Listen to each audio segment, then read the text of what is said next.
એમાં એક ખાસ ધ્યાન રાખવાનું, જો આ ભક્તિના માર્ગ ઉપર આયા હોય ને મારી વાતોનો વિશ્વાસ થતો હોય તો ક્યારે તમારા ઘેર બેઠેલા મા બાપનો ન્યાગો ના લેતા.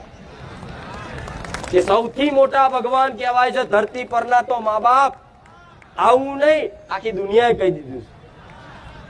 ઠેર ઠેર હોભરવા મળતું હશે, ઠેર ઠેર લખેલું જોવા મળતું હશે કે સૌથી મોટા ભગવાન કહેવાય તો મા બાપ. જે દીકરા દીકરીઓ કદાચ પોતાના મા બાપને ભગવાન માની અને એમનો સ્વભાવ જેવો હોય એવો એમનું કર્તવ્યનું પાલન કરીને સેવા કરે ને, એને કોઈ દીવાબત્તી કરવાની જરૂર નહીં, એને કોઈ આરતીઓ કરવાની જરૂર નહીં. એના આપે રૂપે તમારી કુળદેવીની કૃપા મળે મળે ને મળે.